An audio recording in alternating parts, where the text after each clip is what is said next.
سناٹے کو چیرتی فائر کی آواز گونجی تھی اور ساتھ ہی کسی جانور کی خوفناک سی چنگاڑ بھی سنائی دی تھی۔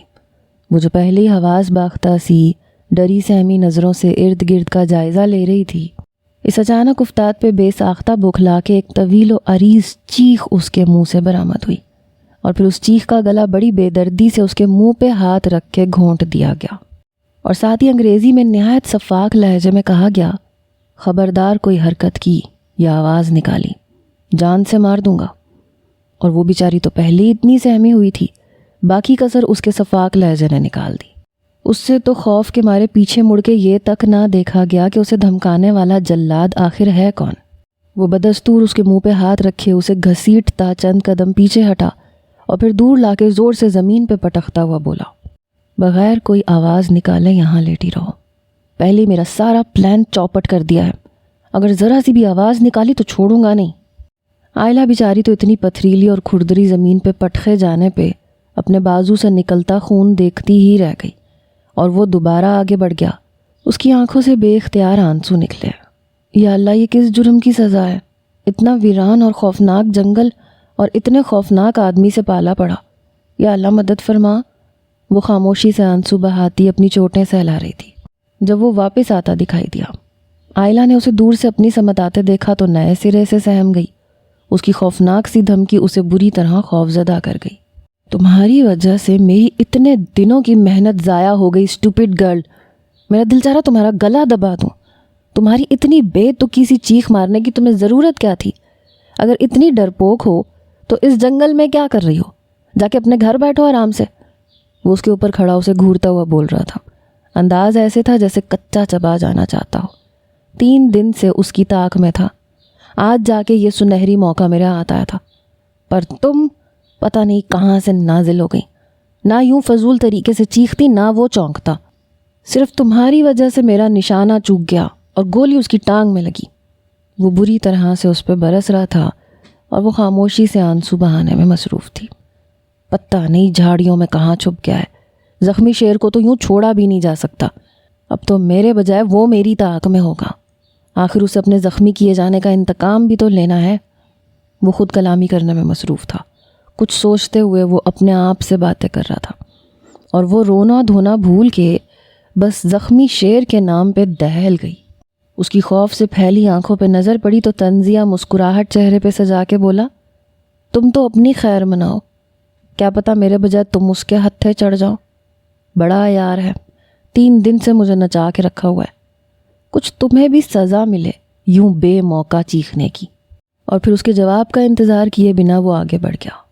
یہ تو شاید واپس جا رہا ہے، مجھے اسی سے ہیلپ مانگنی چاہیے، جیسا بھی ہے آخر ہے تو انسان نا، چاہے جلاد نما ہی صحیح، اس زخمی شیر سے تو بہتر ہے نا۔ اگر یہ بھی چلا گیا تو میرا کیا بنے گا؟ اس سوچ کا ذہن میں آنا تھا کہ وہ جتنی دیر سے مستقل ایک ہی اینگل میں بیٹھی تھی، اٹھ کے اس کے پیچھے بھاگی، چیخ کے اسے قصدن آواز نہیں دی کہ وہ پہلے ہی اس کے چیخنے سے چڑا ہوا تھا۔ وہ بڑی سست روی سے چل رہا تھا، اس لیے آئلہ نے 2-4 سیکنڈز میں ہی اسے جا لیا اور پھولی ہوئی سانس سے اس سے مخاطب ہوئی، دیکھیے میں یہاں راستہ بھول کے آ گئی ہوں، آپ کی بڑی مہربانی ہوگی اگر آپ میری مدد کر دیں تو۔ وہ جو اس کے بھاگ کے اپنے پیچھے آنے پہ حیران تھا، اس کی بات سن کے بے نیازی سے بولا، اول تو مجھے خدمت خلق کا کوئی شوق نہیں، دویم اگر ہوتا بھی تو تمہاری تو ہرگز نہ کرتا، میری طرف سے معذرت۔ اس پہ ایک سخت غصے سے بھرپور نگاہ ڈال کے جیسے ہی آگے بڑھا، آئلہ اس کے سامنے آ گئی اور ہاتھ جوڑ کے بولی، پلیز آپ میری مدد کر دیں، آپ کو انسانیت کا واسطہ، دیکھیں میں جان بوجھ کے نہیں چیخی تھی، آپ مجھے معاف کر دیں، میں اس خوفناک جنگل میں خوف اور دہشت سے ہی مر جاؤں گی۔ اس کے سامنے وہ ہاتھ جوڑے کھڑی تھی، آنکھوں میں التجا تھی۔ 2-4 منٹ وہ اسے گھورتا رہا، پھر آگے بڑھتا ہوا بولا، آؤ۔ وہ جو اتنی دیر سے امید و بہم کی کیفیت میں کھڑی تھی، ایک دم پرسکون ہو کے اس کے پیچھے چل پڑی، جبکہ وہ اس بات سے قطعاً بے نیاز نظر آ رہا تھا کہ وہ اس کے پیچھے آ رہی ہے یا نہیں۔ آئلہ تقریباً بھاگ رہی تھی، لیکن پھر بھی اس سے کافی پیچھے تھی۔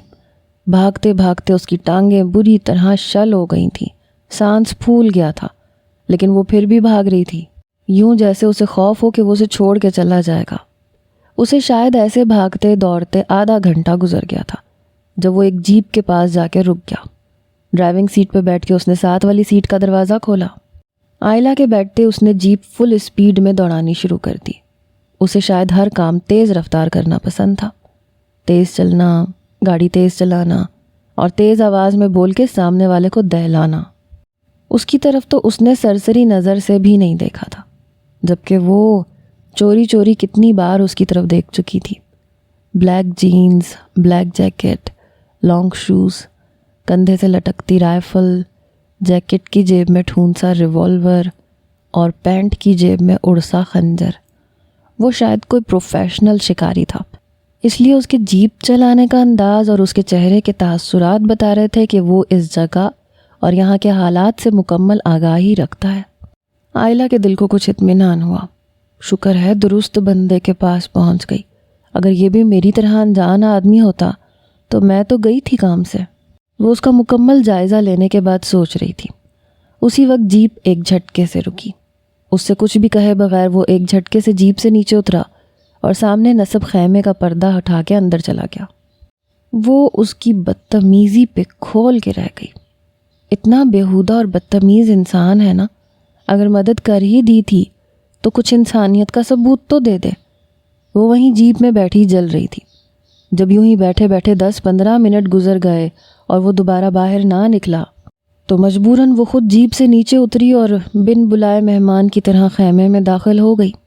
اسے اپنی اس بے شرمی پہ سخت تاؤ آ رہا تھا، لیکن حالات کا تقاضا تھا کہ گدھے کو باپ بنا لیا جائے، اس لیے اس نے چہرے کے تاثرات بھی دوستانہ رکھے۔ اس کا خیمہ کیا تھا، پورا لگژری بیڈ روم تھا۔ کم از کم اس نے زندگی میں جتنے خیمے دیکھے تھے ان سب سے مختلف تھا۔ پورا خیمہ تو وال ٹو وال کارپیٹڈ تھا، میرون کلر کا دوبیز اور آرام دہ قالین جس پہ سبز اور سنہری پرنٹ تھا، سنگل فولڈنگ بیڈ جس پہ ہلکے نیلے رنگ کی چادر بچھی تھی اور سائڈ پہ فولڈنگ چیئر رکھی تھی۔ ذرا آگے ایک میز تھی جس پہ ٹائم پیس، ٹیپ ریکارڈر، 2-4 کتابیں اور سگریٹ کی ڈبیاں رکھی تھی۔ بیڈ کے سامنے یعنی خیمے کے دوسری دیوار کے ساتھ 2 فلور کشن رکھے تھے، ایک عدد ڈسٹ بن بھی تھی اور ساتھ ہی ایک میز پہ چولہا رکھا تھا۔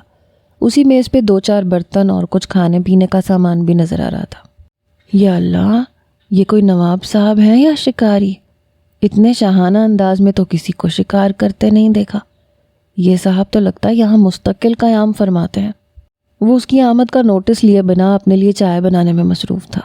جب چائے بن گئی تو آرام سے فلور کشن پر ٹانگیں پسار کے بیٹھ گیا اور سپ لینے لگا۔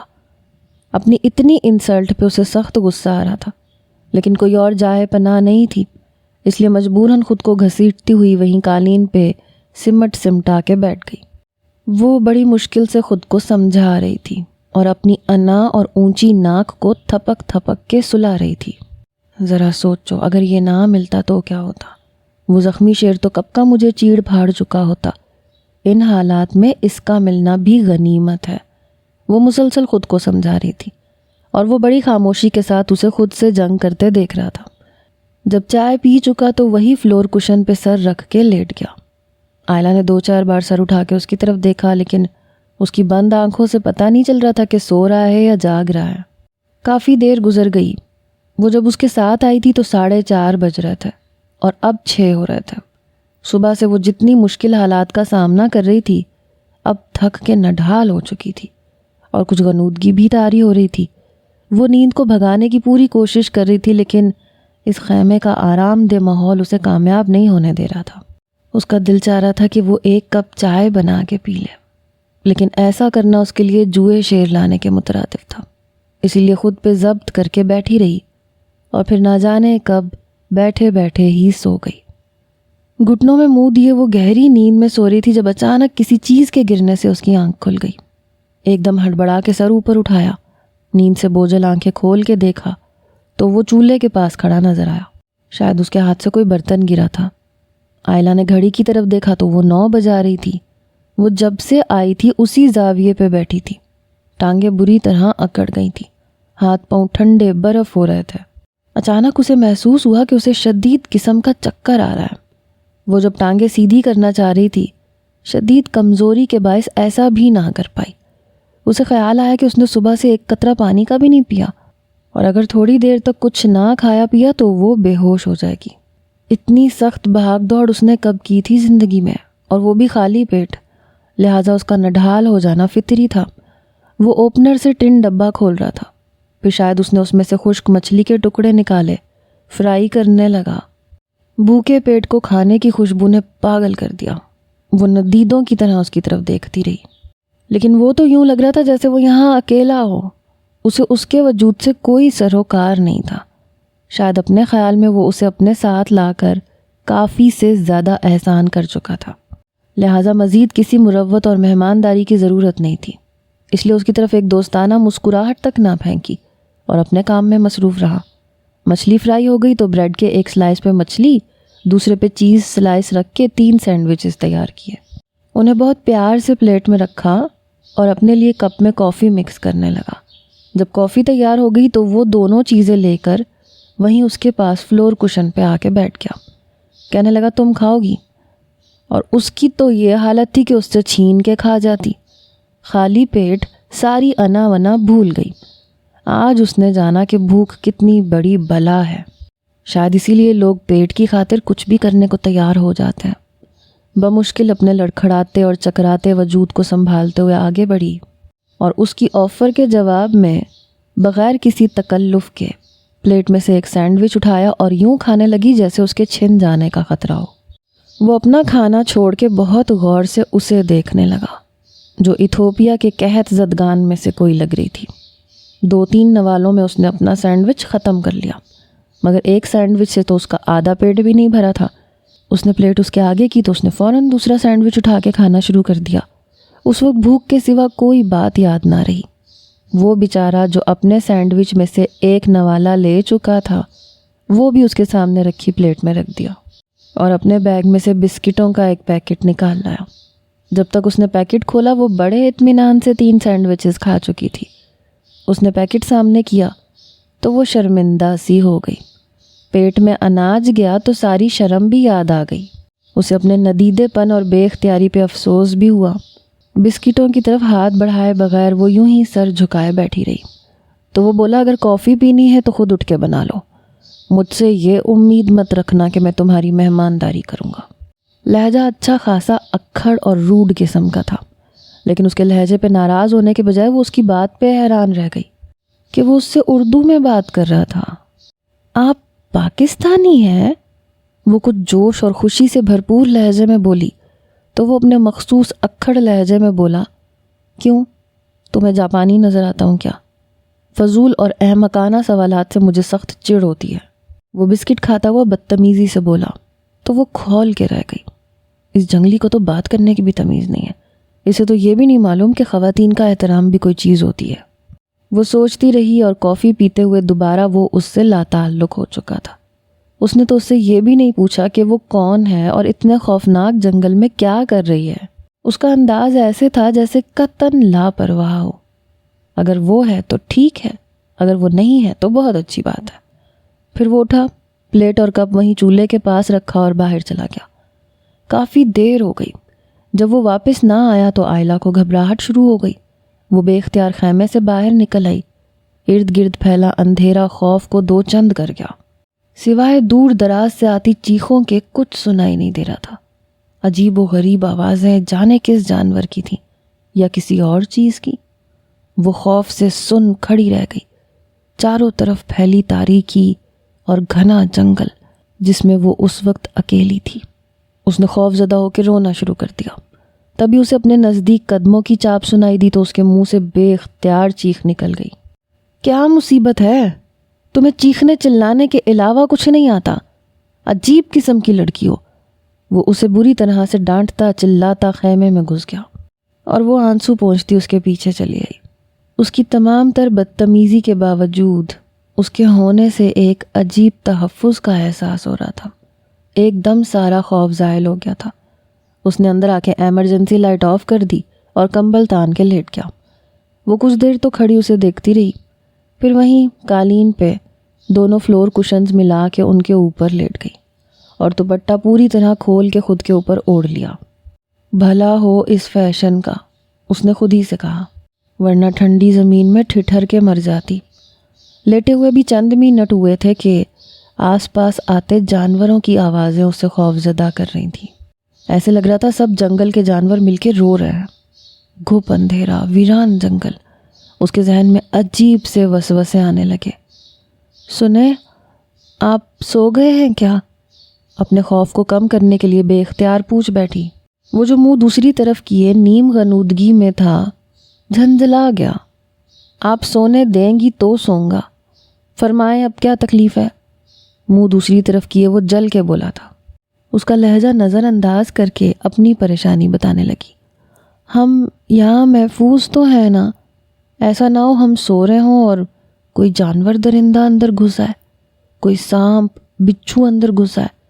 جواب میں اس نے آہستگی سے اپنے منہ کو اس کی طرف موڑا، مسکراہٹ کے ساتھ بولا، جانور اندر کیوں آئیں گے؟ انہیں اپنی زندگی عزیز نہیں ہے کیا؟ آخر ملکہ عالیہ یہاں خواب خرگوش کے مزے لے رہی ہیں۔ میڈم آپ چاروں طرف سے محفوظ ہیں، کسی قسم کا کوئی خطرہ نہیں ہے، آپ آرام فرمائیے۔ اس کے طنزیہ لہجے پہ وہ بری طرح سے تپ گئی، جبکہ وہ اپنا منہ دوبارہ دوسری طرف کر کے سو گیا۔ اس نے آنکھیں بند کیے، جتنی بھی صورتیں یاد تھیں پڑھنے لگیں، اچھی طرح پڑھ کے خود پہ دم کرنے لگی۔ اس وقت اسے دھیان آیا لیلا اور دانش کا۔ سارا دن اپنی الجھن پریشانی میں گزرنے کے باوجود ان کا خیال برابر اسے پریشان کرتا رہا۔ پتہ نہیں ان کا کیا ہوا ہوگا، یا اللہ ان کی حفاظت کرنا، وہ جہاں بھی ہوں خیریت سے ہوں۔ کتنے خوشباش ہم گھر چلے تھے، کیا پتہ تھا ہماری تفریح یہ کرے گی۔ وہ تو کل رات کے سب مناظر سوچ کے اور خوفزدہ ہو رہی تھی۔ لیلا اس کی چچا زاد بہترین دوست تھی، جو ان کی پرزور دعوت پر آئی تھی۔ چچا کی اکلوتی بیٹی کیا، چچا کے بقول ان کا بیٹا تھی، اور وہ تھی بھی مست ملنگ، لاپرواہ۔ اس کے نزدیک ایسی زندگی کوئی زندگی نہیں تھی جس میں ایڈونچر نہ ہو۔ وہ گھوڑے سے لے کے جہاز تک چلا لیتی تھی۔ ایک چچی جان کے علاوہ سب اس کی حرکتوں سے خوش تھے۔ چچی اس کے مردانہ انداز اور بے تکی حرکتوں پر اسے اٹھتے بیٹھتے آئلہ کی مثالیں دیتی تھیں۔ لڑکیوں کو لڑکیوں والے کام کرنے چاہیے، آئلہ کو دیکھ لو، کوکنگ کتنی اچھی کرتی ہے، بولتی بھی نرم ہے، تمہاری طرح نہیں ہے، اور دیکھو اس کے اندر کتنا دھیما پن اور شائستگی ہے۔ مگر وہ لیلا ہی کیا جس پہ کوئی بات اثر کر جائے۔ وہ چچی کی بات ایک کان سے سنتی، دوسرے سے نکال دیتی۔ دونوں کی شخصیت میں بہت فرق تھا، پھر بھی بہت اچھی دوست تھی۔ ہر سال وہ پاکستان آتے، سال کی باتیں ایک ساتھ کرنے بیٹھ جاتے۔ سارے خاندان میں ان کی دوستی کو حیرت سے دیکھا جاتا تھا۔ کہاں لیلا، جینز شرٹ پہننے والی منہ پھٹ سی لڑکی، اور کہاں آئلہ، شلوار قمیض کے اوپر دوپٹہ پھیلا کے کرتی، سنجیدہ، خاموش طبع۔ سب حیران تھے۔ بچپن سے لے کے آج تک بیسٹ فرینڈز تھیں وہ۔ پچھلے سال جب لیلا کراچی آئی تو کہہ کے گئی تھی کہ اگلے سال تم کینیا آؤ گی۔ یہ کیا بات ہوئی کہ ہمیشہ میں ہی آؤں؟ اب جب یہ پڑھائی سے فارغ ہوئی ہے تو اسے بار بار آنے کا کہنے لگی۔ وہ تو جانے کے لیے بے چین تھی، لیکن اصل مسئلہ اجازت کا ملنا تھا۔ ابو تو خیر مان بھی جاتے، مسئلہ بھابھی کا تھا، جن کا خیال تھا کہ اس کے جانے سے گھر سونا ہو جائے گا۔ گھر میں افراد ہی کتنے ہیں، اگر تم بھی چلی گئی امی کو گھر کاٹ کھانے کو دوڑے گا۔ اس نے لیلا کے تنگ کرنے پہ یہ سب کچھ اسے بتا دیا کہ اگر وہ کوئی اس مسئلے کا حل نکال سکتی ہے تو نکالے، ورنہ چپ چاپ بیٹھ جائے۔ اس کا دل بھی بہت تھا جانے کا، پر کیا کرتی۔ میرے اکلوتے چچا کا گھر آج تک میں نے نہیں دیکھا۔ وہ خود ہی سے افسوس کرنے لگتی۔ پتہ نہیں لیلا نے کیسے، کن الفاظ میں چچا کو منایا۔ ان کا فون آیا، مجھے آئلہ کی بہت یاد آ رہی ہے، اس کو یہاں بھیجا جائے، ٹکٹ وغیرہ سب بھیج دیا، کل تک آپ کو موصول ہو جائے گا۔ چچا کی خواہش کے آگے کوئی انکار نہیں کر سکتا تھا۔ وہ جو ابھی تک اپنے جانے کی فاتحہ پڑھ چکی تھی، خوشی سے جھوم اٹھی۔ نیز وہاں پہنچنے پر سب نے پرزور استقبال کیا۔ لیلا نے 1 ماہ تک اسے بھرپور کمپنی دی۔ ان کی ہر آؤٹنگ میں دانش بھی ضرور شامل ہوتا تھا۔ لیلا تو دانش کے بغیر کھانا بھی ہضم نہیں کرتی تھی۔ دانی ہم فلاں جگہ جا رہے ہیں، تم آ جاؤ۔ دانش حکم کا غلام، مریضوں کو چھوڑ کے فوراً حاضر ہو جاتا۔ لیلا کا پچھلے سال دانش سے نکاح ہوا تھا۔ رخصتی ابھی نہیں ہوئی تھی۔ لیلا صاحبہ MS کرنے میں مصروف تھیں۔ چچا کی طرح دانش لوگوں کی فیملی یہیں سیٹل تھی۔ دانش بھی لیلا کی طرح یہیں پیدا ہوا تھا، دونوں بچپن کے دوست تھے۔ کبھی کبھی ان دونوں کی ہم آہنگی آئلہ کو حیران کر دیتی تھی۔ دونوں کی پسند ناپسند سب ایک جیسا تھا، ایک جیسا رنگ، ایک جیسا میوزک، ایک جیسا موسم، کتابیں، فلمیں، سب کچھ ملتا۔ شروع میں آئلہ کو ان کے ساتھ گھومنا کچھ عجیب سا لگتا تھا، ایسے کباب میں ہڈی جیسا، لیکن جلدی اسے غلط فہمی دور ہو گئی۔ اس نے دیکھ لیا تھا کہ یہ عام جوڑوں کی طرح رومانٹک جملوں کا استعمال نہیں کرتے۔ نہ دانش ایسی کوئی بات کرتا جس سے وہ لال پیلی ہوتی۔ اتنا نرالا کپل اپنی زندگی میں پہلی بار دیکھا تھا، حالانکہ دونوں ایک دوسرے کو بہت چاہتے تھے۔ شاید ان کی محبت کا انداز دوسرے لوگوں سے مختلف تھا۔ وہ ایک دوسرے کا بہت زیادہ خیال رکھتے تھے۔ اس کے ساتھ ساتھ وہ پڑھائی میں بھی مصروف تھی، لیکن پھر بھی آئلہ کو مکمل وقت دیتی تھی۔ اس کے تھیسس کا موضوع تھا جنگلی حیاتیات کا تحفظ۔ اس نے ایک نیا شوشہ چھوڑا جس سے چچی کا غصہ 7ویں آسمان تک پہنچ گیا۔ آئلہ، تم بھی اس سے دور رہو، اس کا سایہ تم پہ نہ پڑ جائے۔ لیکن لیلا بھی اپنے ارادوں میں اٹل تھی۔ دونوں ماں بیٹی میں زبردست ٹھنی۔ آئلہ بیچاری پریشان کس کے حق میں بولے، چچا خاموش تماشائی بنے بیٹھے تھے۔ بیٹی کی حمایت پہ چچی انہیں بھی کھری کھری سنا دیتی تھی۔ آپ رہنے دیں، آپ کی شہ پہ الٹی سیدھی حرکتیں کرتی ہے۔ سسرال میں ساس خوش نہیں ہوگی کہ میری بہو گھوڑا اچھا دوڑاتی ہے، اچھی سائیکلنگ کرتی ہے۔ شریف گھروں کی بہو بیٹیوں کے لچھن یہ نہیں ہوتے ہیں، مگر یہاں میری سنتا کون ہے؟ چچا اس دن بیٹی کی حمایت میں ایک لفظ بھی نہیں بولے۔ جب منت سماجت کچھ کام نہ آیا تو لیلا نے بھوک ہڑتال کر دی، کمرے میں بند ہو گئی۔ ایک دن تو چچی نے پرواہ نہیں کی، دوسرے دن فکر مند ہوئی، مگر لیلا اپنی ضد کی پکی۔ اس وقت تک کمرے سے نہیں نکلی جب تک اجازت نہیں ملی، اور پھر آخر چچی نے اجازت دے دی۔ وہ خوشی سے نکل کر اپنی امی کے گلے میں باہیں ڈال کے شکریہ ادا کرنے لگی۔ اور پھر اس تمام قصے کے بعد لیلا نے نیا جھگڑا نکال لیا۔ آئلہ بھی میرے ساتھ جائے گی۔ چچی پہلے ہی خفا تھیں، مزید ہو گئی۔ ممی ناراضگی بالکل فضول ہے، میں تفریح کرنے نہیں جا رہی، یہ میرا ریسرچ ورک ہے، جنگلی حیات کا تحفظ میرا موضوع ہے۔ میں گھر بیٹھ کے یہ پاس نہیں کر سکتی، مجھے اس کے لیے پراپر ریسرچ کرنی ہوگی۔ میں وہاں مشاہدہ کروں گی انسان کی لاپرواہی سے جنگل کیسے تباہ ہو رہا ہے، اور یہ بہت سنجیدہ موضوع ہے۔ میرے ساتھ والے سب کا یہی خیال ہے کہ یہ کام مجھ سے بہتر کوئی نہیں کر سکتا۔ میری تیار کردہ رپورٹس پوری دنیا میں دھوم مچا دیں گی۔ آپ کو تو خوش ہونا چاہیے، اللہ نے بہت ذہین بیٹی دی ہے، اور ایک آپ ہے، ہر ٹائم بدگمان ناراض رہتی ہیں۔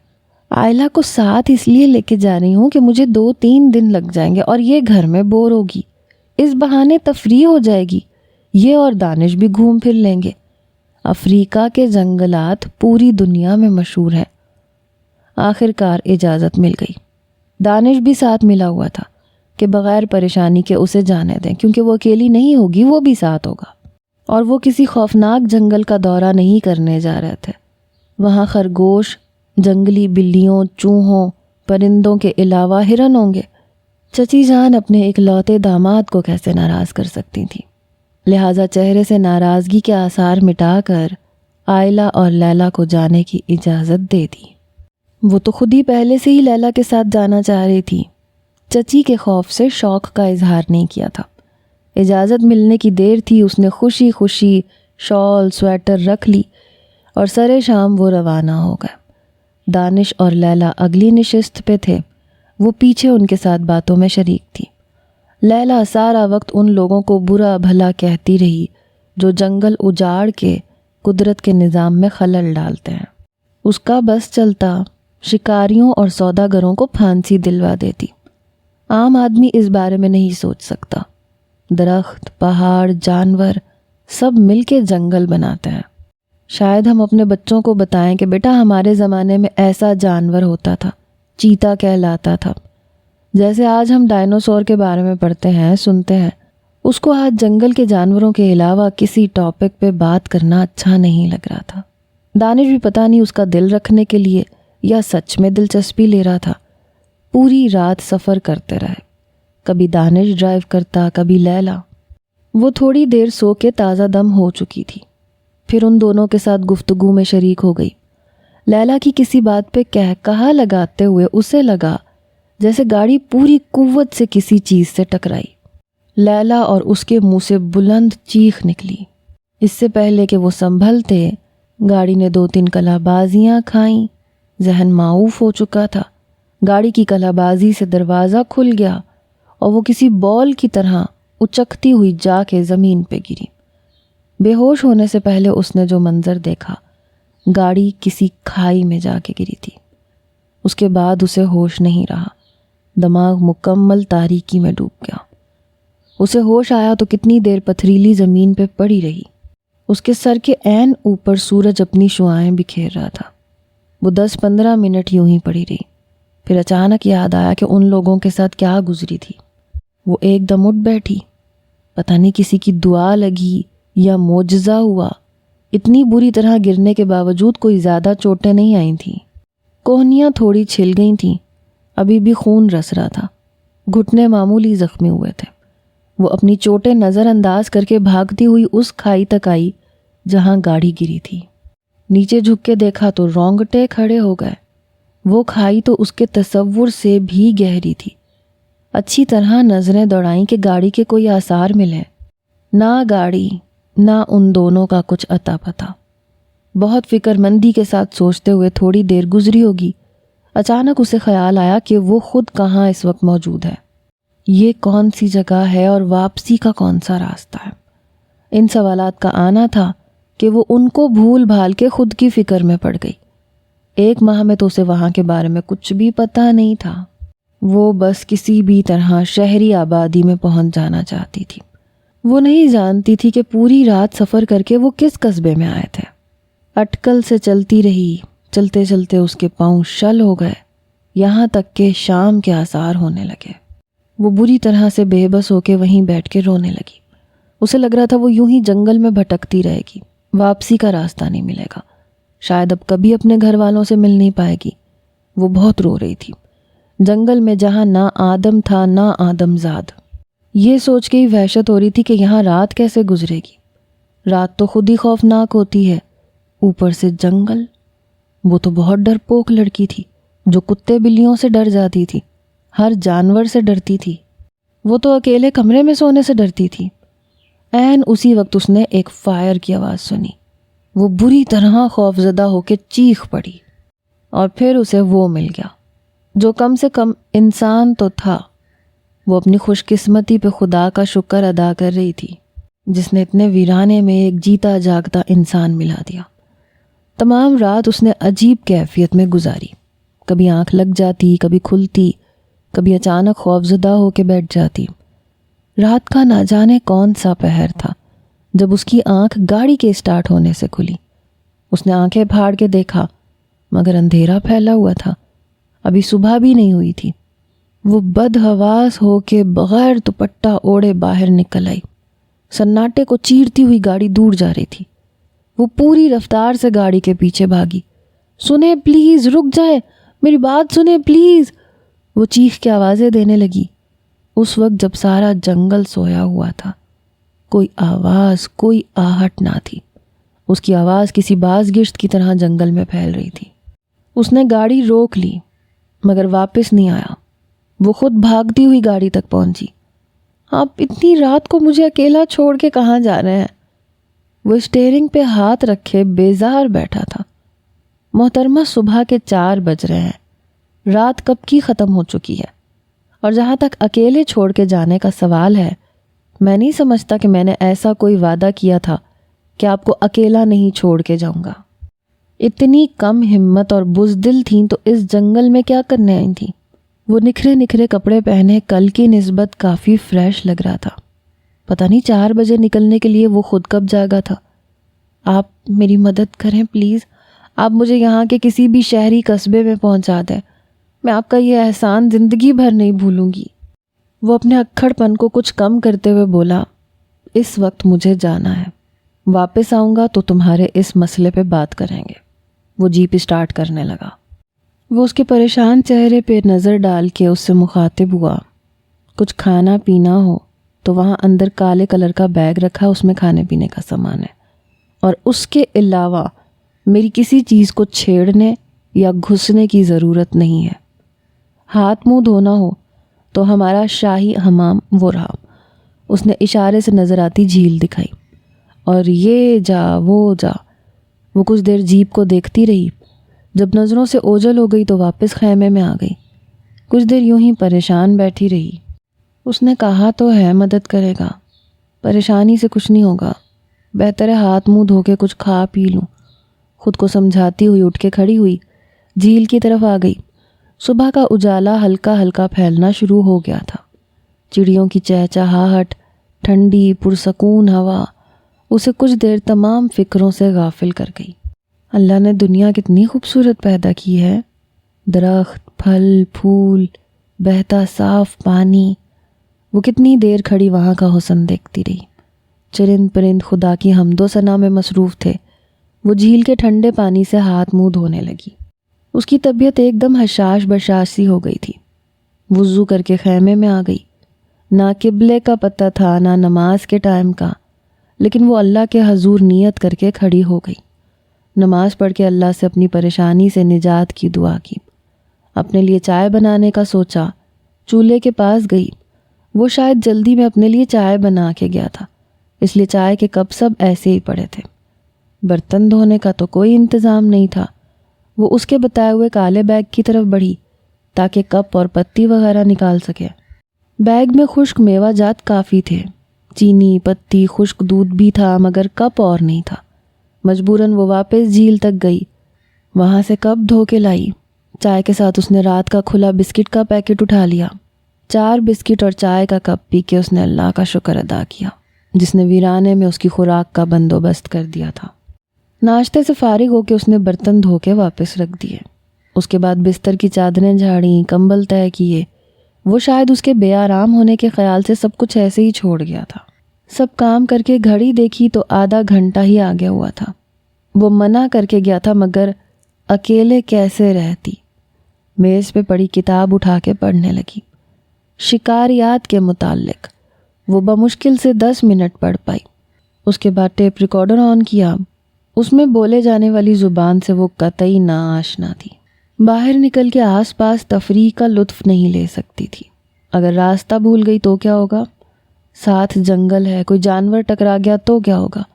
جانوروں کا خیال آیا تو دوسری دل دہلا دینے والی سوچ بھی ذہن میں آ گئی۔ اگر اس وقت کوئی جانور گھس آئے تو میں کیا کروں گی؟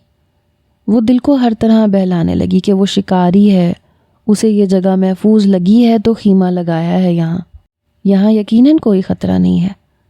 کچھ سمجھ نہیں آیا تو پھر درود کا ورد کرنے لگی۔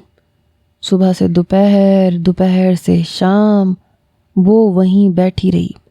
ناشتے کے بعد اس نے پانی تک نہ پیا۔ گھڑی نے 4 بجائے۔ اس نے شکر کیا کہ اب وہ آنے والا ہوگا۔ کل بھی ہم لوگ اسی وقت آئے تھے، مگر 4 تو کیا 6:30 ہو گئے اور وہ واپس نہیں آیا۔ تو اسے عجیب و غریب وہم ستانے لگا۔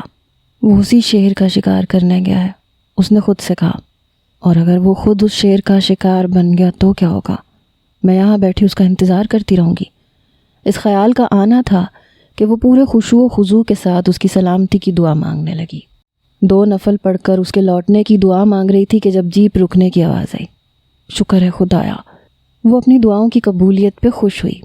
وہ اندر آیا تو اس نے دوپٹہ نماز کے اسٹائل سے اوڑھا ہوا تھا اور اس پر نظریں جمائے کھڑی تھی۔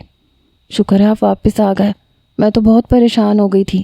وہ خوشی اور مسرت سے اس سے مخاطب ہوئی تو وہ اس کو گھورتا ہوا بیڈ پہ بیٹھ گیا۔ گھڑی اتار کے سامنے کارپیٹ پہ پھینک دی۔ اس کے بعد اپنے شوز بڑے بے رحم انداز میں اتارے اور انہیں بھی دور پھینک دیا۔ وہ جو اپنی بات کا جواب نہ ملنے پہ شرمندہ سی ہو گئی تھی، اس کے غصے اور ناراضگی والے انداز سے ڈر گئی۔ شرٹ کے بٹن کھول کے شاید شرٹ بھی پھینکنے کا ارادہ رکھتا تھا، مگر اس کو دیکھ کے رک گیا۔ کیا مصیبت ہے، میرے سر پہ کیوں کھڑی ہو؟ پتہ نہیں کون سی منحوس گھڑی تھی تم جیسی بلا نازل ہو گئی۔ وہ اس بے وجہ کی پھٹکار پہ کھول کے رہ گئی، مگر حالات ایسے نہیں تھے کہ اسے کھری کھری سنا دے، اس لیے چہرے کو دوستانہ ہی رکھا جیسے وہ کسی اور پہ برس رہا ہو۔ اس کی طرف دیکھے بنا وہ سگریٹ اور لائٹر اٹھا کے واپس بیڈ پہ بیٹھ گیا۔ ایک کے بعد دوسری، دوسری کے بعد تیسری سلگاتا رہا اور وہ اس کو خاموشی سے کھڑی دیکھتی رہی۔ اس وقت تو اتنے جلال میں لگ رہا تھا اس سے بات کیسے کی جائے۔ وہ اپنے آپ سے بولی۔ وہ تھوک نگلتی ہمت کر کے اس کے سامنے آ گئی۔ سنیں، آپ نے کہا تھا آپ میری مدد کریں گے۔ دیکھیں میرے گھر والے پریشان ہو رہے ہوں گے، آپ یہاں جو بھی قریب ترین شہر ہے وہاں تک مجھے پہنچا دیں پلیز۔ ڈرتے ڈرتے اس نے مشکل سے اپنی بات مکمل کی۔ وہ جو اس کے وجود سے بیگانہ غصے سے بولا، میں نے تمہارا کوئی ٹھیکہ نہیں لیا ہوا۔ کیا بات ہے، گھر والے پریشان ہو رہے ہوں گے، اکیلے جنگل کی سیر کرنے بھیج دیا تب پریشان نہیں ہوئے، لا کے مصیبت میرے سر پہ ڈال دی۔ دیکھو بی بی، تم یہاں سے چلی جاؤ، میں اس ٹائم بہت غصے میں ہوں، تمہارا سرور پھاڑ دوں گا، مجھ سے بات نہ ہی کرو تو بہتر ہے۔ میں اکیلی نہیں تھی، ہم لوگوں کا بہت برا ایکسیڈنٹ ہو گیا تھا۔ وہ یہاں اپنی موجودگی کی وضاحت کرنے لگی۔ اس نے بیزاری سے ٹوک دیا، مجھے تمہاری غمزدہ داستان سننے میں کوئی دلچسپی نہیں ہے، مہربانی فرماؤ مجھے معافی رکھو، یہاں رہنا ہے تو خاموشی سے رہو ورنہ جہاں مرضی چلی جاؤ، میں جب تک اپنا ٹارگٹ اچیو نہیں کروں گا میں یہاں سے کہیں نہیں جاؤں گا۔ تمہارا میرے اوپر یہی احسان کافی ہے کہ تمہیں یہاں رہنے دیا ہے، اس سے زیادہ مجھ سے توقع مت رکھنا۔ وہ جو اتنی دیر سے بلا وجہ ڈانٹ سن رہی تھی، اس کے اس طرح سے بات کرنے سے غصے سے پاگل ہو گئی۔ یہ جنگلی خود کو سمجھتا کیا ہے؟ اتنی باتیں پوری زندگی میں کسی سے نہیں سنی تھی۔ رکھیے اپنا احسان سنبھال کے، مجھے ضرورت نہیں ہے اتنے بدتمیز انسان کا احسان لینے کی، جسے ذرا بھی احساس نہیں کہ میں کمزور بے بس پریشان لڑکی ہوں، آپ کی ہم وطن ہم مذہب بھی ہوں، آپ کے لیے درندے انسانی جان سے زیادہ اہمیت رکھتے ہیں۔ جا رہی ہوں میں یہاں سے، بھرائی ہوئی آواز میں بولتی باہر کی طرف قدم بڑھانے لگی، اور وہ اسے دیکھ رہا تھا، آنکھوں میں حیرانی بھی تھی۔ اب میں چاہے سسک سسک کے مر جاؤں، آپ سے مدد نہیں مانگوں گی، اتنی انا مجھ میں بھی ہے، مگر جاتے جاتے بتا دوں آپ ایک بدتمیز جنگلی اور بد اخلاق انسان ہیں جو کسی کو تکلیف سے بچانے کے لیے کچھ نہیں کرتا۔ میں مر گئی تو میرا خون آپ کے سر ہوگا۔ آنسو صاف کرتے ہوئے وہ باہر نکل گئی۔ اسے اپنا رونا اچھا نہیں لگ رہا تھا، اب وہاں سے آ گئی تو رونا کیوں، غصے سے نکل تو آئی تھی، اب عجیب آوازیں آ رہی تھیں تو ڈر رہی تھی۔ شام کے ٹائم ایسا عالم تھا جیسے آدھی رات ہو۔ ٹھیک ہے، اگر میرے نصیب میں ایسے مرنا لکھا ہے تو میں بدل نہیں سکتی۔ اپنی بے بسی پہ آنسو بہاتی ایک پتھر پہ بیٹھ گئی۔ چاروں طرف اونچے اونچے درخت تھے، ویرانی تھی، ایسے لگ رہا تھا ابھی کہیں سے بھوت نکل آئے گا۔ ایسی جگہوں پہ تو بدرو بھی بسیرا کرتے ہیں، کوئی چڑیل نوچ کے خون پی جائے گی۔ وہ بلک بلک کے رونے لگی، آوازوں میں اب اس کے رونے کی آواز بھی شامل ہو گئی تھی۔ خود کو سمجھتا کیا ہے نواب کہیں کا، اللہ کرے اسے وہی شیر چیڑ پھاڑ کے رکھ دے۔ روتے ہوئے بد دعا دے رہی تھی۔ پیٹھ پیچھے کسی کو بد دعا دینا اچھی بات نہیں ہے۔ جانی پہچانی آواز سن کے سر اٹھا کے دیکھا، وہ سامنے مسکراہٹ لیے کھڑا تھا۔ اس نے نفرت سے منہ پھیرا۔ چلو، وہ اسے چلنے کا کہہ کے خود چل پڑا۔ مڑ کے اس کی طرف دیکھا تو وہ ٹس سے مس نہ ہوئی۔ چلو بھائی، اچھا میری غلطی تھی، سوری، اب کیا تمہارے سامنے ہاتھ جوڑوں؟ وہ منا بھی یوں رہا تھا جیسے اس کی 10 نسلوں پہ احسان کر رہا ہو۔ نہیں جاؤں گی، کبھی نہیں جاؤں گی، چاہے کچھ بھی ہو جائے، میں بغیرت نہیں ہوں، اتنا ذلیل کیا پھر بھی چلی جاؤں۔ اتنی دیر سے رو رو کے آواز بیٹھ گئی تھی جبکہ آنسو دوبارہ بہنے کو تیار تھے۔ سوچ لو، جہاں تم اس وقت بیٹھی ہو یہ جگہ سانپوں کا گڑھ ہے، رات کے وقت درختوں سے اتر کے زمین پہ چہل قدمی کرتے ہیں، اور وہ بھی کوبرا سانپ۔ ویسے تو یہاں اڑنے والے سانپ بھی ہوتے ہیں، خیر تمہاری مرضی۔ اپنی بات ختم کر کے وہ اپنے قدم آگے بڑھانے لگا، جبکہ وہ سانپوں کی وادی میں بیٹھی رہی۔ اسے انا کا مسئلہ تھا۔ اچانک وہ چیخا، ارے تمہارے پیچھے سانپ ہے، ہلنا مت۔ جواب میں وہ اس سے بھی بلند چیخیں مارنے لگی، ایک دم سے کھڑی ہو گئی اور بھاگ کے اس کے پیچھے آ کے چھپ گئی۔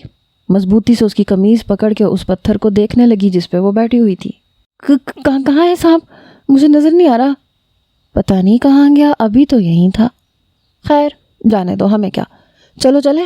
آئلہ نے اس کی قمیض چھوڑ دی، دوبارہ اس کی طرف دیکھا، وہاں سانپ تو کیا چھپکلی بھی نہیں تھی۔ چلنا ہے کہ نہیں؟ تم مجھے کوس رہی تھی پھر بھی لینے آ گیا۔ وہ ابھی تک سانپوں کے ڈر میں تھی۔ کیا واقعی میرے پیچھے سانپ تھا؟ اس وقت بھی تمہارے پیچھے درخت پہ ایک سانپ جھول رہا ہے، وہ بڑی بے نیازی سے بولا، اور وہ پھر چیخ مار کے اس کی طرف قدم بڑھاتے ہوئے بولی، جلدی چلیں یہاں سے، مجھے ڈر لگ رہا ہے۔ اس نے اپنی مسکراہٹ دبائی، دھیرے سے بڑبڑایا، اگر یہ نہیں آتا تو دنیا سے کوچ کر جاتی۔ اچانک اس نے چیخ ماری اور وہ جھنجھلا گیا۔ تمہیں کیا تکلیف ہے؟ بات بات پہ چیخیں مارتی ہو، تمہارے گلے میں خراشیں نہیں پڑتی؟ میرے تو کان کے پردے پھٹے معلوم ہو رہے ہیں، وہ چڑ کے بولا۔ ابھی ابھی میرے پاؤں سے کوئی چیز ٹکرائی تھی، کوئی چوہا ہوگا۔ لگ رہا تھا کہ اس نے سانپ کبھی نہیں دیکھا۔ وہ اس کے چہرے کی سفیدی سے متاثر ہو کے اسے دلاسا دے رہا تھا۔ کیا پتہ محترمہ سانپ کے نام سے اتنی خوفزدہ ہو جاتی ہیں، اگر سچ میں سامنے آ جائے تو۔ اس نے اس کے پاؤں کی طرف دیکھا۔ تم ننگے پاؤں ہو؟ آپ نے اتنی بدتمیزی کی تھی، میں غصے میں ننگے پاؤں ہی آ گئی تھی۔ میں نے بدتمیزی کی تھی؟ وہ حیران ہو کے بولا۔ لڑکی جھوٹ مت بولو، الٹا تم مجھے جنگلی، بیہودہ کیا کیا بول رہی تھی۔ یہ میری اعلیٰ ظرفی ہے، میں تمہیں پھر بھی لینے آ گیا ہوں۔ وہ نئے سرے سے تب گئی۔ اچھا، پہلے مجھے منحوس، مصیبت، بلا کس نے کہا تھا؟ اچھا چلو حساب برابر، اب کسی کا ادھار نہیں رہا۔ میرے خیال سے اب جھگڑا ختم کر دینا چاہیے۔ تشریف لائیے میری قابل احترام اور معزز مہمان، اگر آپ اندر آ کر میرے غریب خانے کو رونق بخش دیں تو میں اپنی خوش قسمتی سمجھوں گا۔ وہ عاجزی سے بول رہا تھا۔ وہ اندر داخل ہوئی تو وہ بھی اس کے پیچھے پیچھے اندر آ گیا۔ میرے خیال سے بات بات پہ ایسے ہی چڑ جاتی ہو، اسی لیے اپنی صحت کا یہ حال کیا ہوا ہے۔ خوش رہا کرو، ورنہ کچھ عرصے کے بعد لوگ تمہارا نام چڑچڑی رکھ دیں گے۔ وہ چولہے کی طرف بڑھا اور اس سے بولا، کچھ کھایا تھا دوپہر کو؟ جواب میں اس نے نفی میں سر ہلا دیا۔ صبح چائے اور بسکٹ کھائے تھے۔ دیکھو اگر تم بیمار پڑ گئی نا تو مجھ سے توقع مت رکھنا کہ میں تیمارداری کروں گا۔ میں تو چلو کام کی دھن میں کھانے پینے سے غافل رہا، لیکن تم… وہ اسے ڈانٹ رہا تھا جبکہ وہ خاموش تھی۔ چلو تم بھی کیا یاد کرو گی، میں آج تمہیں مزیدار پاستا بنا کے کھلاتا ہوں۔ وہ اچانک ہی مہربان ہو گیا۔ وہ اس کے بدلنے پہ بھی حیران تھی۔ اس نے بیگ میں سے پاستے کا پیکٹ نکالا، چھوٹی سی پتیلی نکال کے وہاں پاس پڑے کین میں سے پانی ڈال کے ابلنے کے لیے رکھ دیا۔ وہ اسے دیکھ رہی تھی۔ اس کے کام کرنے کا انداز اناڑی تھا۔ وہ سگھڑ اس پھوہڑ پن کو برداشت نہیں کر سکی، اس لیے اس کے پاس آ گئی اور بولی، آپ رہنے دیں، میں بنا دیتی ہوں۔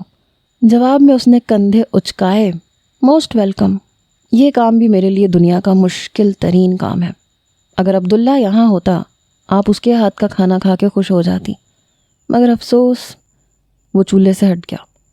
تھوڑے سے پانی میں پاستا بھرا ہوا تھا، بیچاروں کو ڈوبنے کے لیے چلو بھر پانی بھی نصیب نہیں ہوا۔ وہ بول کے ہنس رہی تھی اور وہ اسے ہنستا دیکھ کے حیران ہو رہا تھا۔ کیا ہوا؟ کچھ نہیں۔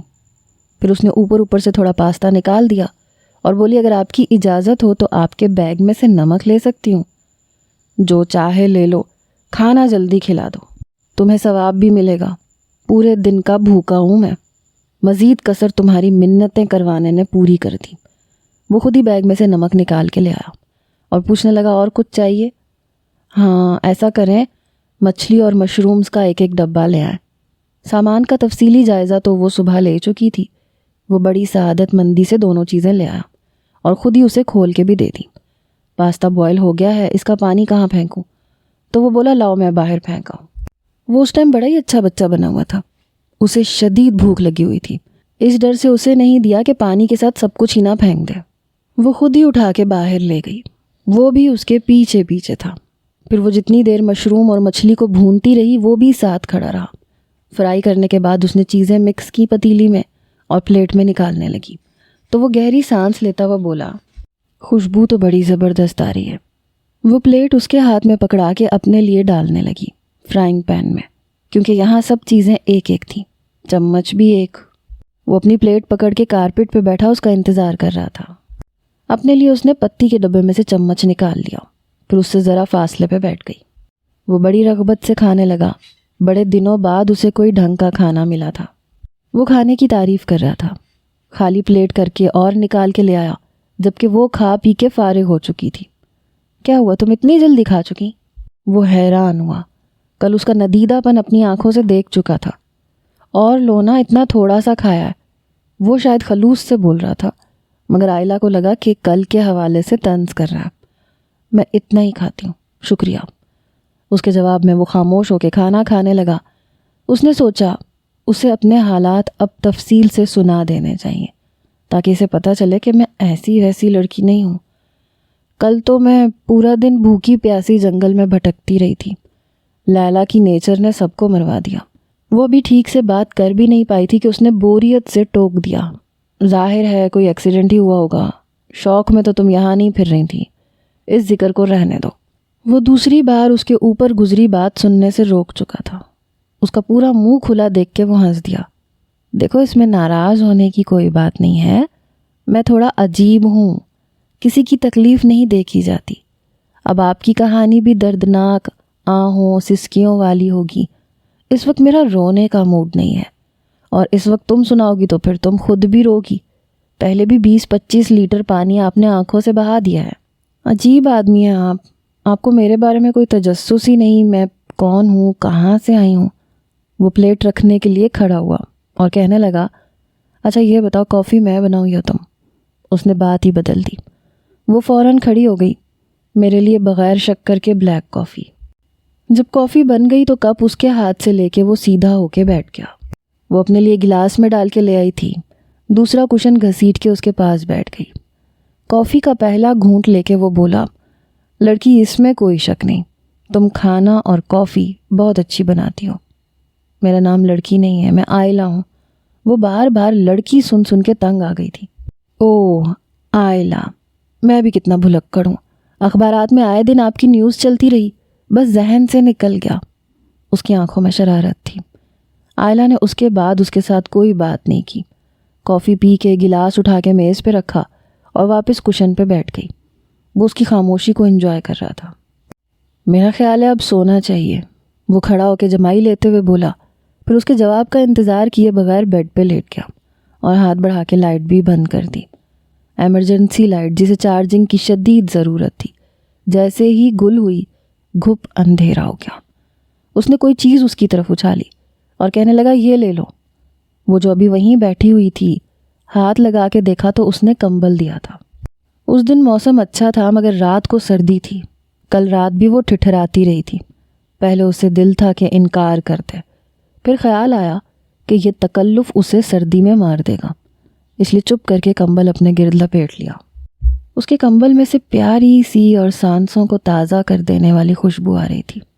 نہ جانے کون سا پرفیوم استعمال کرتا تھا مگر خوشبو لاجواب تھی.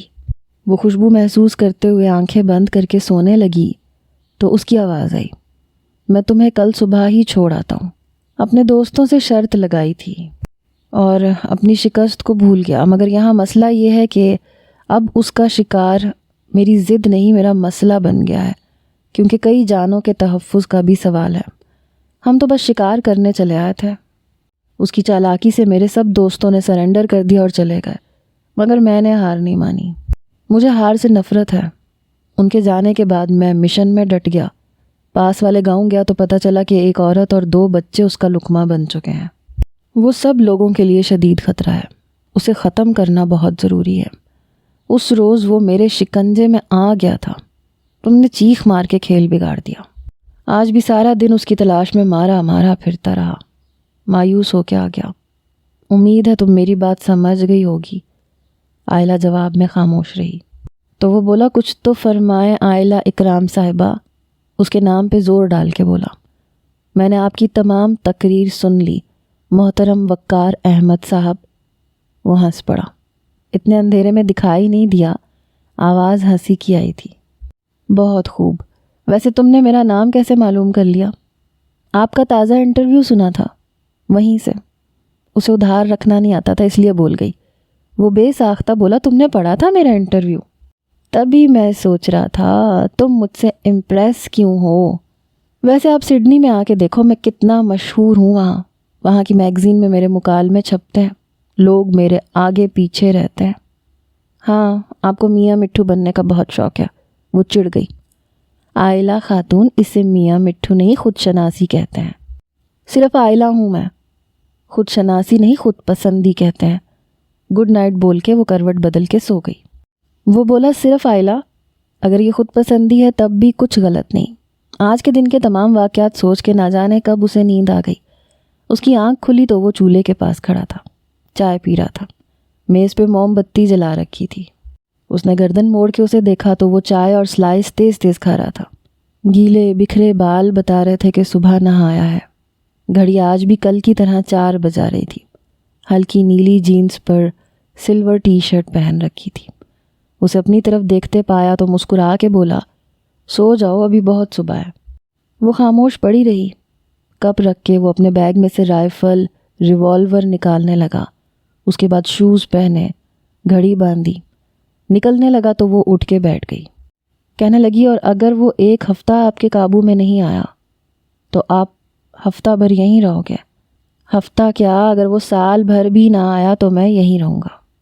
تو وہ پریشان ہو کے بولی، کچھ میرے حال پہ رحم کریں، میرا کیا قصور ہے؟ تم یہاں رہو نا، یہاں مزے سے کھاؤ پیو، مجھے بھی کھلاؤ، ثواب کماؤ۔ اچھا باقی باتیں رات کو ہوں گی، اللہ حافظ۔ وہ اس کے پریشان چہرے پہ نگاہ ڈال کے باہر نکل گیا۔ اس کے جانے سے نیند کہاں آتی، اس کے ہونے سے عجیب سا تحفظ ملتا تھا۔ اس کے جاتے ہی وہ ختم ہو جاتا تھا۔ وضو کر کے نماز پڑھی، ناشتہ کیا، سارا پھیلاؤ سمیٹا، کارپیٹ پہ بیٹھ کے ٹائم گزارنے لگی۔ کتنا گندا حلیہ ہو رہا ہے میرا، کاش کوئی دوسرے کپڑے ہوتے تو بدل لیتی۔ اس کی نفاست پسند طبیعت کو گراں گزرا۔ اچانک اسے خیال آیا، اٹھ کے کھڑی ہوئی۔ اسے کیا پتہ چلے گا، وہ تو شام کو آئے گا، تب تک میرے کپڑے سوکھ بھی گئے ہوں گے اور میں اسی حلیے میں نظر آؤں گی۔ وہ اپنے آپ کو سمجھاتی ہوئی شجر ممنوعہ کی طرف بڑھی۔ پہلے بیگ میں تو شکار کا سامان تھا، دوسرے بیگ میں کپڑے دیکھ کے ایکسائٹڈ ہو گئی۔ کپڑے ایسے نکالے کہ اسے پتہ بھی نہ چلے کہ کوئی اس کے بیگ میں گھسا تھا۔ بڑی احتیاط سے صابن شیمپو نکال کے جھیل کی طرف آ گئی۔ خوب اچھی طرح گھٹنوں تک پیر دھوئے، 2 مرتبہ بالوں میں شیمپو کیا۔ کہاں وہ روز نہانے والی اور کہاں یہ حال۔ خوب اچھی طرح ہاتھ منہ دھو کے وہ خیمے میں آ کر کپڑے بدلنے لگی۔ اس کے برش سے بال سلجھائے اور واپس جھیل پر اپنے کپڑے دھوئے، خوب نچوڑ کر تاکہ جلدی سوکھ جائیں، اور پھر وہیں خیمے کے پاس پتھر پہ ڈال دیے۔ دھوپ اچھی خاصی تیز تھی، آدھے گھنٹے میں سوکھ جائیں گے، اس نے خود کو تسلی دی، اور پھر خیمے میں آ کے بیٹھ گئی۔ کپڑوں کے سوکھنے کا انتظار کرنے لگی۔ بے شک وہ موجود نہیں تھا، اس کی چیزیں استعمال کرنے پہ خود کو چور محسوس کر رہی تھی۔ عین اسی وقت جیپ کے رکنے کی آواز آئی۔ اس کی سانس نیچے کی نیچے اور اوپر کی اوپر ہو گئی۔ اس کا دل کیا کہیں چھپ جائے، غائب ہو جائے۔ اسے بھی آج جلدی آنا تھا۔ وہ جیسے اپنے چھپنے کی جگہ تلاش کرنے لگی۔ وہ جیسے ہی اندر داخل ہوا، ظاہری سی بات ہے چھوٹی سی جھونپڑی میں آتے ہی پہلی نظر اسی پہ گئی۔ وہ بالکل سامنے کھڑی تھی۔ اتنے قد آور انسان کے کپڑے اس کے جسم میں کیسے سما سکتے تھے؟ جینز کے پائنچوں کو پتہ نہیں کتنی بار فولڈ کر کے پوری کی تھی، کندھے بھی کہاں کے کہاں پہنچے ہوئے تھے۔ وہ اتنی بری طرح اپنی پوری زندگی میں کبھی شرمندہ نہیں ہوئی تھی جتنا اب ہونا پڑ رہا تھا۔ اندر داخل ہوتے ہی حیرانی سے اس نے اسے دیکھا جو سر جھکائے شرمندہ کھڑی تھی۔ اتنی سکت بھی نہیں تھی کہ نظر اٹھا کے اس کی طرف دیکھتی۔ وہ اسے نظر انداز کرتا اندر بڑھا، بیگ میں سے ریوالور اور دوسری چیزیں نکالنے لگا۔ 2-3 منٹ میں وہ اپنا کام کر کے پلٹا۔ وہ ابھی تک بت بنی کھڑی تھی۔ تمہیں کس نے سزا میں کھڑا کیا ہے؟ بیٹھ جاؤ آرام سے۔ میرا ریوالور تنگ کر رہا تھا تو دوسرا لینے آیا ہوں۔ وہ باہر جانے لگا، پھر رک کے بولا، کل کی طرح بھوکی مت رہنا، کچھ کھا لینا۔ اس نے سر اٹھا کے اسے دیکھا۔ وہ اسے ایسے دیکھ رہا تھا جیسے عام سی بات ہو، جیسے کوئی بات ہی نہیں ہو۔ اس نے بڑی مشکل سے سر کو ہلایا۔ وہ بس جواب کا منتظر تھا۔ جواب ملتے ہی وہ باہر جا چکا تھا۔ وہ خود کو کوسنے لگی، کیا سوچا ہوگا اس نے میرے بارے میں؟ اسے رہ رہ کے افسوس ہو رہا تھا، اس سے تو اچھا تھا میں پوچھ کے اس سے کپڑے لے لیتی۔ شرمندگی سے تو وہ بات بہتر تھی، مگر عقل کس کو ہے؟ اس کے کہنے کے باوجود وہ غصے میں بھوکی رہی۔ اس کے کپڑے جیسے ہی سوکھے انہیں پہن کر وہ اس نے اتار دیے، جیسے بہت بڑا گناہ کر دیا ہو۔ اپنے ریڈ اور بلیک سوٹ کو پہن کر اس کی جان میں جان آئی۔ اگرچہ آئلہ نے اس کے کپڑے تھوڑی دیر ہی پہنے تھے، لیکن اخلاق کا تقاضا تھا کہ دھو کے رکھے جائیں، اس لیے دھو کے سکھائے اور پھر اسی طرح طے کر کے بیگ میں رکھ دیے۔ آج سارا دن یہی کام کیا، کبھی ایک جوڑا دھل رہا ہے کبھی دوسرا، پھر سکون کا سانس لیا، پھر بالوں کو سلیقے سے باندھا اور کارپیٹ پہ بیٹھ گئی۔ 6 بجے اس کی واپسی ہوئی تو وہ ابھی بھی وہیں بیٹھی ہوئی تھی۔ اندر آتے اس نے بڑی بھرپور نظروں سے اس کا جائزہ لیا۔ آئلہ نے اسے دیکھا تو وہ گہری نظروں سے اسے دیکھ رہا تھا۔ نگاہوں کا زاویہ بدلتے ہوئے بولا، اب کیا حال چال ہے صرف آئلہ آپ کے؟ آج کا دن کیسا گزرا؟ وہ اس کی مخصوص بات سے چڑ کے بھی کچھ نہیں بولی۔ وہ بیڈ پہ بیٹھ کے شوز اتارنے لگا اور خود ہی پہ افسوس کرنے لگا، میں بھی کتنا پاگل ہوں۔ اس نے واپس شوز پہننے شروع کر دیے۔ وہ حیران ہو کے دیکھ رہی تھی۔ باہر زبردست قسم کے تیتروں کا شکار کر کے لایا ہوں، بھون کے کھائیں گے۔ سوچا تم کوکنگ میں ایکسپرٹ ہو، پوچھ لوں، کیا ضرورت پڑے پاس ہی دیہات ہے، کھانے پینے کا سامان مل جاتا ہے۔ اپنی بات ختم کر کے اسے سوالی نظروں سے دیکھ رہا تھا۔ آئلہ نے 2-3 چیزیں بتا دیں، لے کے آتا ہوں، یہ کہہ کے وہ چلا گیا۔ وہ واپس آیا تو چیزیں لے کر آیا، چیزیں اسے پکڑا کے وہ پھر باہر چلا گیا۔ وہ اس کے پیچھے آئی تو وہ بیٹھا بڑے اچھے طریقے سے تیتر صاف کر رہا تھا۔ اسے دیکھ کے بولا، اندر سے کوئی برتن لے آؤ، انہیں دھو لیا جائے۔ اس نے حکم کی تعمیل کی۔ میرا خیال ہے آپ انہیں اچھے سے دھو لوگی۔ اس نے برتن پکڑا دیا تو وہ خاموشی سے جھیل کی طرف جانے لگی۔ اسے ہمت نہیں ہو رہی تھی کہ بول سکے کہ مجھے اکیلے جاتے اس ٹائم ڈر لگتا ہے۔ اسے عجیب خوف آ رہا تھا۔ پیچھے دیکھا تو وہ خیمے میں جا چکا تھا۔ اس کا ڈر اور بھی بڑھ گیا۔ کہاں دیکھ رہی ہو؟ میں یہاں ہوں۔ اپنے بالکل قریب سرگوشی سنائی دی تو وہ چیخ پڑی، آئندہ اگر تم میرے سامنے چیخی نا، میں نے تمہارا گلا دبا دینا ہے۔ آپ کہاں سے آ گئے؟ میں نے آپ کو آتا نہیں دیکھا۔ وہ ابھی تک حیران تھی۔ انہی پتھروں پہ چل کے آیا ہوں، آپ کے گھر کے راستے میں کوئی کہکشاں نہیں ہے، آپ کو ڈر سے فرصت ملے تو دیکھے نا۔ وہ آرام سے شعر کو بے محل استعمال کر کے مسکرا رہا تھا۔ مجھے پتہ ہے ڈر کے مارے تمہاری حالت خراب ہے، اس لیے آ گیا تھا۔ اب جلدی سے ہاتھ چلاؤ، بھوک لگ رہی ہے۔ اس کی بات پہ وہ جلدی جلدی کرنے لگی، جبکہ وہ اس کے برابر میں بیٹھ کے جھیل میں پتھر پھینکنے لگا۔ دھلائی کا کام مکمل ہوا تو وہ دونوں خیمے میں آ گئے۔ آئلہ نے جلدی سے مسالہ لگانا شروع کر دیا تیتروں پہ۔ وہ پتہ نہیں دوبارہ کہاں چلا گیا۔ وہ آدھا گھنٹہ بیٹھ کے اس کا انتظار کرتی رہی۔ آپ کہاں چلے گئے تھے؟ اس نے بڑی فکر مندی سے پوچھا تو وہ پتہ نہیں کس بات پہ ہنس پڑا۔ اپنی بات کے جواب میں ہنسی آئلہ کو زہر لگی۔ ایسا کون سا لطیفہ سنا دیا جو اتنی ہنسی آ رہی ہے؟ وہ اس کے ناراض چہرے پہ ایک نظر ڈالتے ہوئے بولا، ایک دوست کے کہنے پہ پہلی اور آخری بار انڈین مووی دیکھی۔ پھر وہ ہنسا اور کارپیٹ پہ بیٹھ گیا۔ اس فلم میں ہیرو ہیروئن ایک دوسرے سے بڑی شدید قسم کی محبت کرتے ہیں، مگر ظالم سماج نے ان کی راہ میں رکاوٹ ڈال دی۔ آخر میں تنگ آ کے دونوں اپنا گھر چھوڑ دیتے ہیں، جنگل میں آ جاتے ہیں۔ ہیرو صاحب جو کہ لاء پڑھ رہے تھے، اچانک ایک آرکیٹیکٹ بن جاتے ہیں، لکڑیوں کو کاٹ کے گھر بناتا ہے۔ پھر دونوں نے وہاں رہنا شروع کر دیا۔ ہیرو جنگل میں شکار کرتا ہے، لکڑیاں لینے جاتا ہے، ہیروئن دکھی گانے گاتی ہے، اچھے اچھے کھانے تیار کرتی ہے۔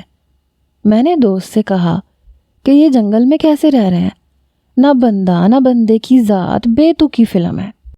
اس نے اپنی بات ختم کی تو آئلہ کو اپنا چہرہ تپتا ہوا محسوس ہوا۔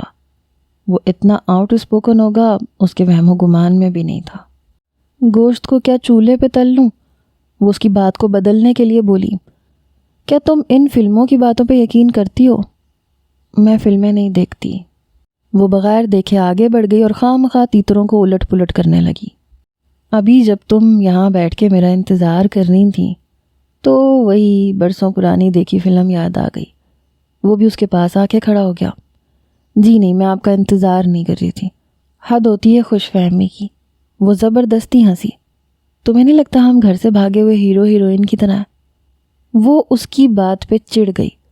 لگتا ہے آپ بہت خوش ہیں۔ ارے تمہیں کیسے پتا؟ وہ حیران ہوا۔ وہ اس کی حیرت کو نظر انداز کر کے سنجیدگی سے بولی، عام لوگ خوشی میں بے تحاشا اور بے تکی باتیں بھی کرتے ہیں، اس لیے۔ وہ برا منہ بنائے بغیر مسکرا دیا۔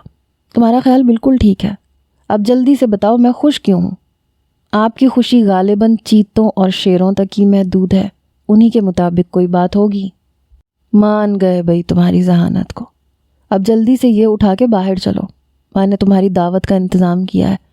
وہ مسالہ لگے تیتروں کو اٹھا کے اس کے پیچھے باہر آ گئی۔ خیمے سے کچھ فاصلے پہ اس نے لکڑیاں جلا رکھی تھیں، سیخوں سے ملتی جلتی چیز پتہ نہیں کہاں سے لایا تھا۔ ان کے اوپر وہ تیتر چڑھاتے ہوئے بولا، تم نے کبھی ایسا ڈنر کیا ہے؟ آئلہ نے نفی میں سر ہلا دیا۔ وہ بھی اس کی مدد کرنے لگی۔ گوشت کے بھوننے کی اور لکڑیوں کے جلنے کی خوشبو ماحول کو خوبصورت بنا رہی تھی۔ ایسے لگ رہا تھا جیسے دونوں پکنک بنا رہے ہو۔ کچھ دیر کے لیے تو وہ بھول ہی گئی کہ وہ کن حالات کا شکار ہوئی تھی، گھر والے کیسے پریشان ہو رہے ہوں گے۔ چاند نے جیسے اپنی ساری چاندنی یہیں نچھاور کر دی تھی۔ ماحول کا اثر تھا یا تیتر واقعی مزیدار تھا؟ وہ کہنے لگی، اتنا شاندار ڈنر میں نے پہلے کبھی نہیں کیا، یہ ڈنر مجھے ساری زندگی یاد رہے گا۔ وہ گرم گرم سیخ میں سے بوٹی اتارتے ہوئے بولا، ہمارے ساتھ رہو گی تو ایسے ہی مزے آئیں گے۔ پھر وہ کہنے لگا، آج میں نے اس کا کام تمام کر دیا۔ بہت چالاک بنتا تھا، اس کو مارنے کے لیے بہت بڑے شکاری ناکام لوٹ گئے۔ یہ میری زندگی کا شاندار کارنامہ ہے، میرے دوست تو خوشی سے پاگل ہو جائیں گے۔ وہ بے حد خوش تھا۔ اس کی بات سن کے وہ بھی اچھل پڑی۔ اس کا مطلب اب آپ مجھے چھوڑ آئیں گے؟ وہ اس پہ تفصیلی نگاہ ڈال کے بولا، تمہیں چھوڑنے کا کیا مطلب؟ تمہیں لگتا ہے میں مزید یہاں قیام کروں گا؟ میں تو رات میں ہی چلا جاتا مگر مسئلہ تمہارا تھا۔ میرا کیا مسئلہ؟ ابھی چلے نا، آپ کو میری وجہ سے کوئی پرابلم نہیں ہوگی۔ میں وعدہ کرتی ہوں میں آپ کو بالکل بھی پریشان نہیں کروں گی۔ وہ گہری سانس لے کے بولا، پاگل ہو تم، پتہ نہیں تمہارے گھر والوں نے اتنے خطرناک جنگل میں کیسے آنے دیا۔ اس کی بات پہ وہ چڑ کے بولی، میری ساری بات کبھی سنی ہی نہیں ہے آپ نے، اس لیے مہربانی کر کے خاموش ہی رہیں۔ وہ اس کی بات پہ کہا لگا کے ہنسا تھا۔ اچھا دل چھوٹا نہ کرو، آج سناؤ، آج میں خاموشی سے سنوں گا۔ وہ اس کے شرارتی لہجے پہ چڑ گئی اور اٹھ کے چل پڑی۔ دیکھو ابھی اتنا اچھا کھانا کھلایا، اسے غصے میں ضائع مت کرو، ورنہ تمہارے گھر والے سوچیں گے میں نے کچھ کھلایا پلایا ہی نہیں۔ وہ بنا کچھ کہے خیمے میں آ گئی۔ کچھ دیر میں وہ بھی اندر آ گیا۔ آئلہ بیڈ پہ بیٹھی تھی۔ اٹھو یہاں سے، اسے اٹھنے کو کہا تو وہ چپ چاپ اٹھ گئی۔ اس نے اپنے سنگل بیڈ کو جو صوفے کا کام بھی دیتا تھا فولڈ کرنا شروع کر دیا۔ بیڈ فولڈ ہو کے چھوٹے سے سوٹ کیس جیسا ہو گیا۔ وہ یہ سب دیکھ رہی تھی۔ میرا خیال ہے تم مہمان بن کے کھڑی ہونے کے بجائے میرا ہاتھ بٹاؤ تاکہ جلدی ہم یہاں سے روانہ ہو سکیں۔ آئلہ یہ سن کے کچن کی طرف آ گئی، سارے برتن سمیٹنے لگی۔ اس نے سب کھانے کا سامان اور برتن بیگ میں بھر دیے۔ پھر میز کی طرف آئی، کتابیں اٹھاتے ہوئے پوچھا، یہ کہاں رکھوں؟ یہ سامنے والے بیگ میں ڈال دو۔ سب سامان بند گیا تو وہ اٹھا کے جیپ میں رکھنے لگا۔ تیسرا چکر لگا کے آیا تو شرٹ ہاتھ میں لیے کھڑی تھی۔ کیا ہوا؟ اس نے جواب دینے کے بجائے دونوں چیزیں اس کی طرف بڑھا دیں۔ یہ رکھ لیں، تم خود ہی رکھ دو۔ وہ بیگ میں رکھنے لگی۔ سب کچھ رکھ کے اب وہ خیمہ اکھاڑ رہا تھا۔ جیپ میں رکھنے کے بعد ہر جگہ نظر دوڑائی کہ کہیں کچھ رہ نہ جائے تو آئلہ ایک درخت کے پاس کھڑی کچھ کر رہی تھی۔ ہارون اس کے پاس آ گیا۔ وہ اس کی آمد سے بے خبر تھی، درخت پہ اپنا نام کھود رہی تھی۔ تمہارا کیا دوبارہ کبھی یہاں آنے کا ارادہ ہے؟ پتہ نہیں، لیکن میرا دل چاہ رہا تھا بہت سالوں بعد جب کوئی یہاں سے گزرے تو میرا نام دیکھ کے سوچے۔ وہ نام کو گہرا کرتے ہوئے بولی، بڑے رومانٹک خیال ہیں، میں نے تو آج تک ایسا نہیں سوچا، ورنہ کس کس جنگل میں میرا نام نہ ہوتا۔ ویسے آئیڈیا برا نہیں ہے، میں بھی لکھ دیتا ہوں۔ اسی کے نام کے نیچے اپنا بڑا بڑا سا نام کھود ڈالا اور ہاتھ جھاڑتا ہوا بولا، اب چلیں؟ ہاں چلیں۔ جیپ کے پاس پہنچ کے موٹے تازہ شیر کو پڑا دیکھ کے اس کی چیخ نکل گئی۔ میں نے منع کیا تھا، پھر چیخیں؟ وہ ناراض ہوا۔ یہ بھی ہمارے ساتھ جائے گا؟ نہیں، میں اس کے ساتھ سفر نہیں کر سکتی۔ نہیں کر سکتی تو مت جاؤ، رہو یہیں پہ، میں تو جا رہا ہوں۔ وہ جیپ اسٹارٹ کرنے لگا۔ آپ مجھے چھوڑ کے جا رہے ہیں، وہ بھی اس منحوس کی خاطر؟ لگتا تھا بہت مشکل سے گھسیٹا ہے کیونکہ وہ آدھا سیٹ پر تھا اور آدھا نیچے تھا۔ تمہیں آنا ہے تو آؤ ورنہ میں جا رہا ہوں۔ آئلہ نے بڑی مشکل سے قدم جیپ کی طرف بڑھائے۔ وہ فرنٹ سیٹ کا دروازہ کھولنے لگی اور ہارون کو بے بسی سے دیکھنے لگی اور بولی، یہ مر گیا ہے نا؟ آپ نے ٹھیک سے چیک کر لیا تھا؟ کہیں ایسے نہیں ہو مکاری کر رہا ہو؟ وہ تھر تھر کانپ رہی تھی۔ وہ غصے میں تو بہت آیا مگر بہت آرام سے بولا، آئلہ کیوں ٹائم ضائع کر رہی ہو، بیٹھ جاؤ نا۔ وہ بہت مشکل سے اندر گھسی تو ہارون نے بلند آواز میں شکریہ ادا کیا۔ وہ اس کی بات سے بے نیاز پیچھے دیکھ رہی تھی۔ دیکھنے کا انداز ایسے تھا جیسے اسے دیکھنا نہ چاہ رہی ہو۔ وہ اس کے اتنے خوفزدہ ہونے پہ رحم کی نظروں سے اسے دیکھنے لگا۔ اب کیا میں حلف اٹھا کے کہوں کہ یہ مر گیا ہے؟ وہ ناراض انداز میں بولی، آپ نے میرے ساتھ اچھا نہیں کیا، شیر کو میرے اوپر ترجیح دے کے میری انسلٹ کی ہے۔ یہ بات اگر جانور کے بجائے کسی خاتون کے لیے بولی ہوتی تو میں آپ سے معذرت کرتا۔ آئلہ نے چونک کے اسے دیکھا تو مسکرانے لگا۔ مجھے بڑی جلدی ہے اپنے ٹھکانے پہ پہنچنے کی۔ اس کی لاش سڑے نہیں، اس لیے میں نے کچھ طریقے سے اسے محفوظ کیا ہے۔ تم یہ بتاؤ کہ تمہیں جانا کہاں ہے؟ اس کی بات کے جواب میں وہ بولی، ویسے مجھے نیروبی جانا ہے، مگر جہاں آپ کو سہولت ہو تو آپ چھوڑ دیں۔ تو وہ ہنس کے بولا، اچھا تو آپ نیروبی میں رہتی ہیں؟ وہ اس کی ہنسی پہ حیران تھی۔ آپ کچھ عجیب سے ہیں، میری سمجھ میں نہیں آتے۔ شاید لیلا ہوتی تو بہت انجوائے کرتی، وہ تو سب گھر کو بھول بھال کے آپ کے ساتھ شکار پہ نکل پڑتی۔ ویسے آپ کے گھر والے آپ کو اتنے خطرناک کام کے لیے اجازت کیسے دے دیتے ہیں؟ ایسا شکار جس میں جان کو خطرہ ہو۔ میرے بھائی نے آرمی جوائن کی تھی، اس دن امی نے تو رو رو کے گھر سر پہ اٹھا لیا تھا جیسے ابھی جنگ چھڑنے والی ہو۔ اس کے جواب میں وہ طنزیہ انداز میں بولا، میرے پیچھے کوئی رونے والا نہیں ہے، اس لیے جو جی چاہتا ہے کر سکتا ہوں۔ وہ اسے دیکھنے لگی۔ اسی وقت اچانک جیپ زوردار جھٹکے سے رکی۔ اس کا سر سامنے ٹکراتے ٹکراتے بچا۔ وہ دروازہ کھول کے باہر نکلا تو وہ پوچھنے لگی، کیا ہوا؟ شاید جیپ میں کچھ پرابلم ہو گئی ہے، اس سے پہلے کہ مکمل جواب دے جائے میں چیک کر لیتا ہوں۔ ایک ہاتھ میں ٹارچ پکڑ کے وہ انجن میں کچھ دیکھ رہا تھا۔ 15 منٹ تک مغز ماری کرنے کے بعد وہ بولا، ٹھیک تو ہو گئی ہے، تھوڑا سا پانی چاہیے، چلتے وقت خیال ہی نہیں رہا کہ چیک کر لوں۔ خیر فکر کی بات نہیں ہے، پاس ہی ایک چشمہ ہے، میں وہاں سے لے کے آتا ہوں، تم جیپ میں بیٹھو۔ وہ کین پکڑ کے جانے لگا تو وہ فوراً سے بولی، میں بھی آپ کے ساتھ چلوں گی، مجھے یہاں اکیلے ڈر لگتا ہے۔ بے وقوفوں کی بات نہیں کرو، میں پاس ہی جا رہا ہوں۔ نہیں، میں آپ کے ساتھ جاؤں گی۔ ضد کرتی ہوئی وہ اسے زہر لگی۔ یہاں خطرناک راہ ہے، ہموار نہیں ہے، میں پانی سنبھالوں گا یا تمہیں؟ میں نے منع کر تو دیا ہے، سمجھی؟ جیپ میں بیٹھ جاؤ۔ اس نے غصے اور ناراضگی سے سہم کے اسے دیکھا اور پھر جیپ میں بیٹھ گئی۔ وہ اس کے پاس آ کے بولا، دروازہ لاک کر کے شیشے چڑھا کے بیٹھ جاؤ، جب تک میں واپس نہیں آتا باہر مت نکلنا کسی بھی صورت میں، سمجھی؟ آرام سے بیٹھو، خطرے کی کوئی بات نہیں ہے۔ وہ سامنے ڈھلوانی راستہ ہے، میں وہاں سے پانی لے کے آتا ہوں۔ وہ اسے تسلی دیتا ہوا تیز قدموں سے آگے بڑھ گیا، جیسے جلد سے جلد واپس لوٹنا چاہتا ہو۔ آئلہ نے پیچھے پڑے درندے کو دیکھا، اسے ایسے لگا جیسے وہ اپنی لال آنکھوں سے اسے ہی دیکھ رہا ہے۔ اس کی طرف سے ذہن ہٹایا تو اسے ایسے لگا جیسے ڈرائیونگ سیٹ پہ کوئی بھوت آ کے بیٹھ گیا ہے، اس لیے وہ اس کی ہدایت کو نظر انداز کرتے ہوئے نیچے اتر آئی۔ چاہے کچھ بھی ہو جائے، میں یہاں اکیلے نہیں بیٹھ سکتی۔ وہ اسی طرف بڑھ چکی تھی جہاں اسے جاتے ہوئے دیکھا تھا۔